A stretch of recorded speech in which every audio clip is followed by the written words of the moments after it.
अब देखिए assumptions of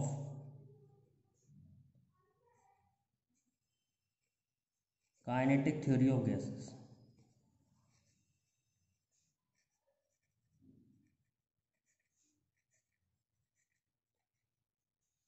actually में हमने गैस को क्या कर रखा है, आइडियल लिया है। तो जब हम गैस को आइडियल मानते हैं तो कुछ हमें एज्यूम करना पड़ता है गैसेस के बीच में मॉलिक्यूल्स के बारे में, उसे हम कहते हैं assumptions of kinetic theory of gases. तो पहला एजम्पशन ये है, molecules of a gas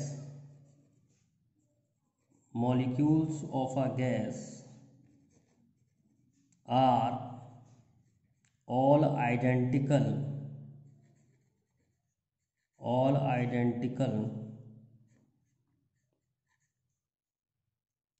rigid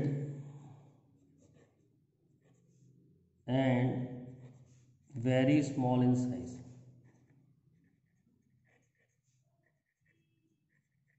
जो मॉलिक्यूल्स होते हैं गैस के वो बहुत स्मॉल होते हैं और रिजिड होते हैं। दूसरा, volume occupied by molecules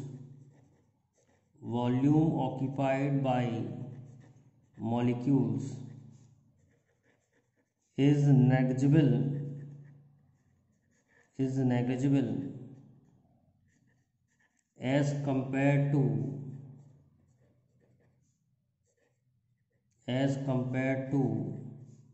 volume occupied by gas.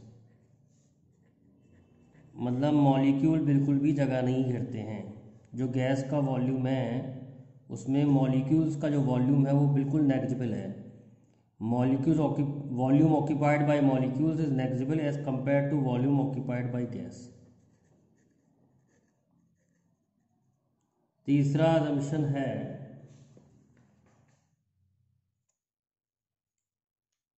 there is no force of attraction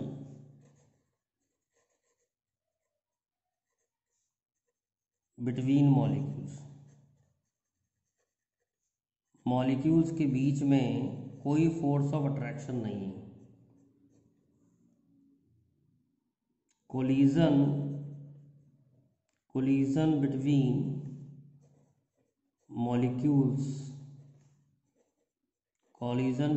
molecules are elastic.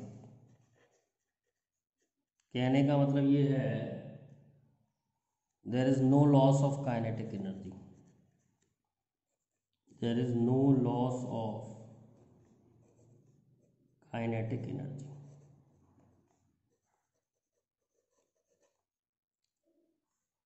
Fifth, molecules move randomly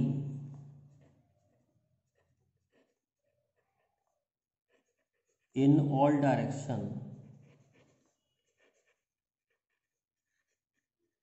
in a container।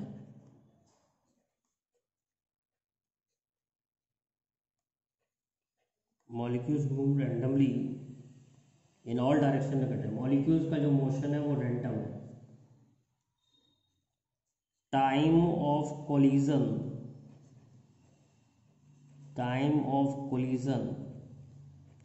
is negligible।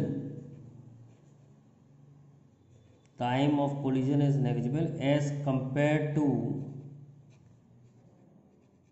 time between two collision।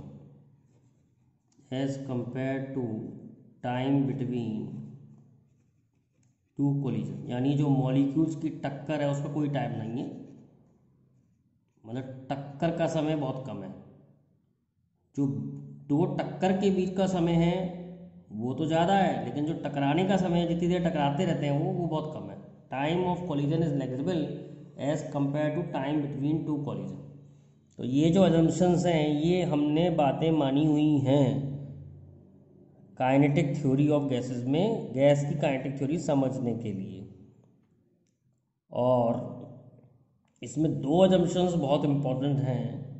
There is no force of attraction between molecules, molecules के बीच में कोई force of attraction नहीं है, और volume occupied by molecules is negligible, मतलब molecules बिल्कुल भी जगह नहीं करते as compare to volume of container. और एक और बात ये मानी हुई है कि effect 7, effect of gravity is negligible, effect of gravity is negligible, gravity का कोई इफेक्ट नहीं है। Distribution of molecule is uniform, distribution of molecule is uniform throughout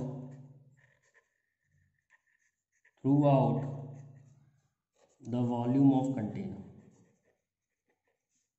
मतलब मॉलिक्यूल्स हर जगह प्रेजेंट है कंटेनर में, ऐसा नहीं है कि नीचे बैठे हुए हैं, ऐसा नहीं है कि ऊपर ही ऊपर हैं, मॉलिक्यूल यूनिफॉर्म है, ग्रेविटी का कोई इफेक्ट नहीं है।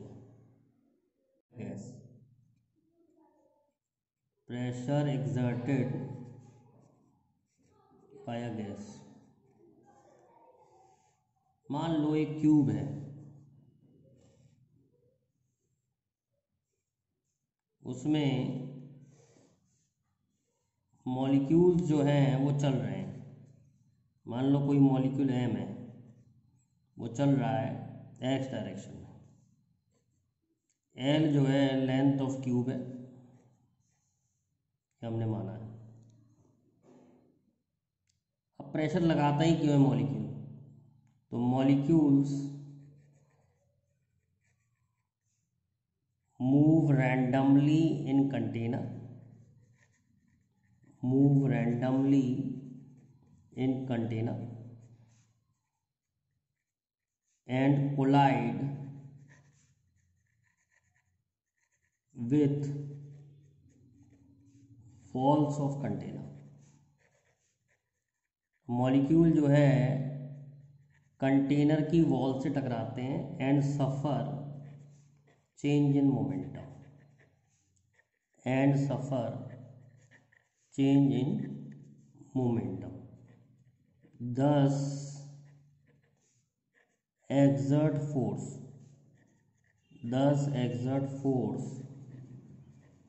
and hence pressure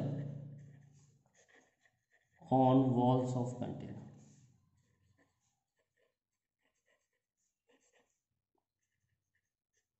तो मॉलिक्यूल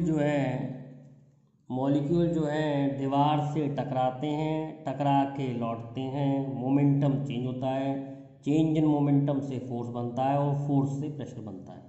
तो ये कंसेप्ट है, प्रेशर क्यों लगाते हैं मॉलिक्यूल्स कंटेनर की वॉल्स पर, तो इसका डेरिवेशन करेंगे। अब कितना प्रेशर लगाते हैं, मान लो इनिशियल मोमेंटम इस मॉलिक्यूल का है mvx, तो ये टकरा के जब लौटेगा तो वेलोसिटी का डायरेक्शन चेंज हो जाएगा, तो फाइनल मोमेंटम हो जाएगा -mvx। तो change in momentum of molecule क्या आएगा, चेंज इन मोमेंटम मॉलिक्यूल आएगा p final minus p initial, that is equal to -mvx minus mvx, तो -2mvx।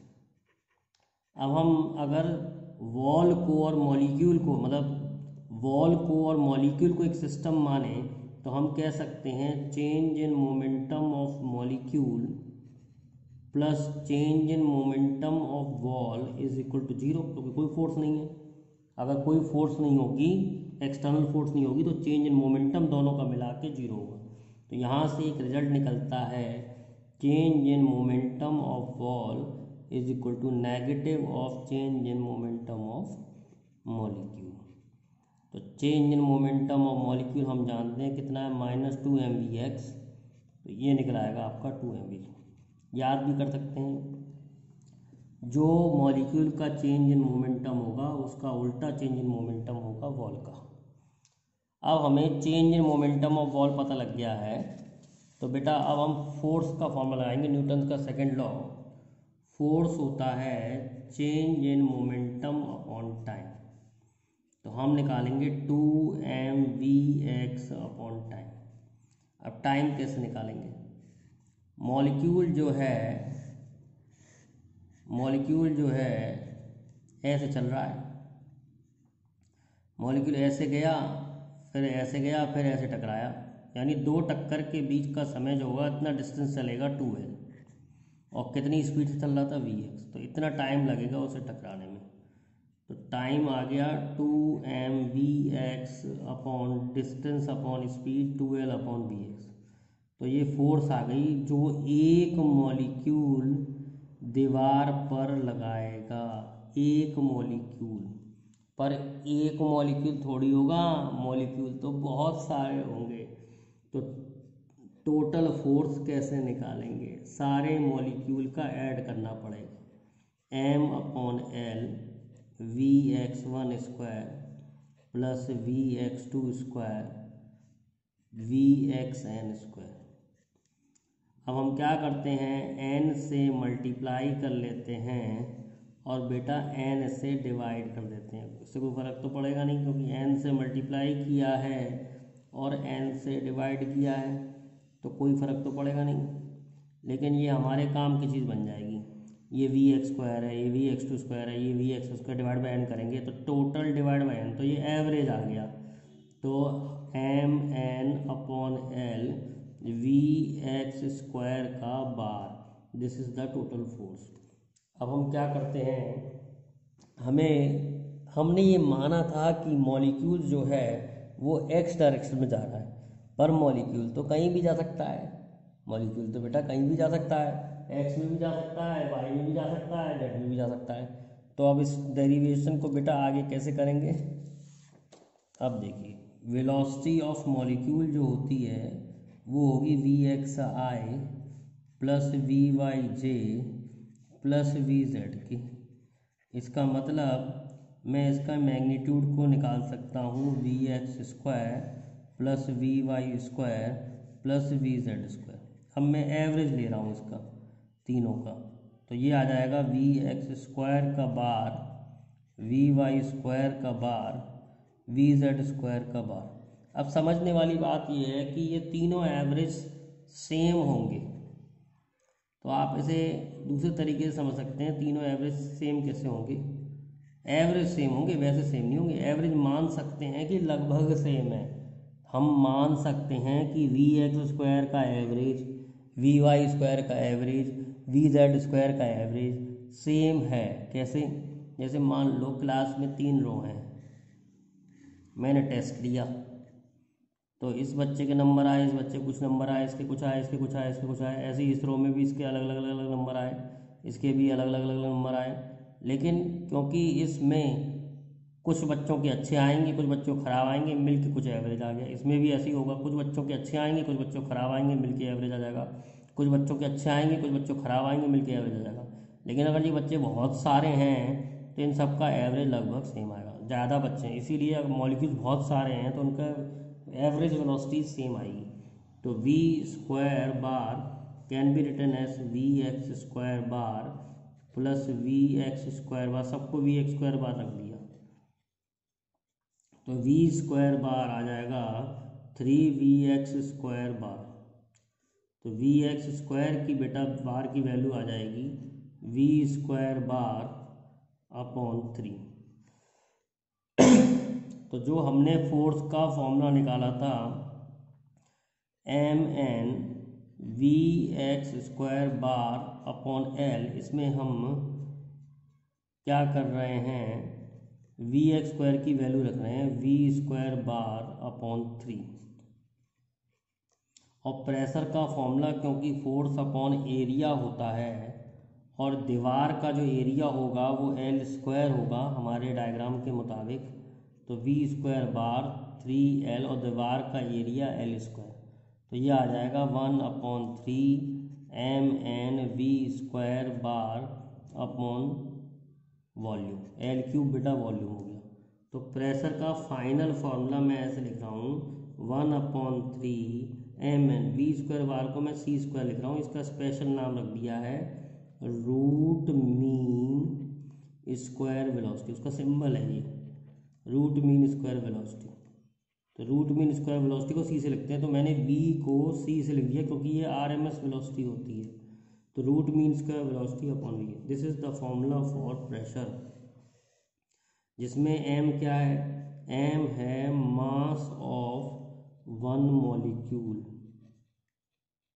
एन क्या है, एन है नंबर ऑफ मॉलिक्यूल्स, वी क्या है, volume of container, volume of container, और सी क्या है, आरएमएस स्पीड।